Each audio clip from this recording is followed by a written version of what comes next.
এই বাছুরটার বয়স প্রায় 13 মাস, কিন্তু বাছুরের গ্রোথ ভালো হওয়া তো দূরের কথা, বরঞ্চ ও জন্মের সময় যতটুকু ওজন ছিল তার থেকেও এখন কম। এর একটাই কারণ, খামারি অসচেতন।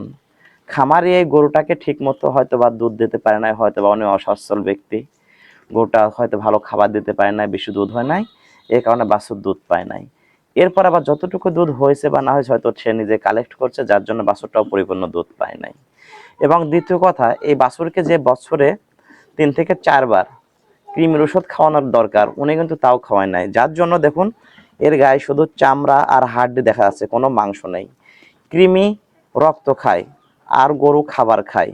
গরু খাবার খেয়ে পুষ্টি অর্জন করার পরও রক্ত হবে, সেই রক্ত যদি কৃমি খেয়ে নেয় তাহলে তো ওর কোনো উপকার আসবে না।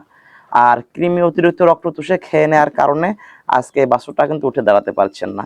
এজন্য আমি আপনাদেরকে বলবো, বাচ্চা জন্মের পর পর আপনারা 7 দিন থেকে 10 দিনের মাথায় বাছুরকে কৃমিমুক্ত করবেন।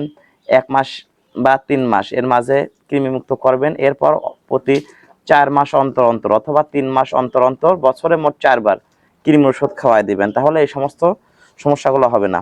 এখন এমন একটা অবস্থা দেখতে পাচ্ছেন, বাছুরটা উঠে দাঁড়াতে পারছে না। এবার অনেক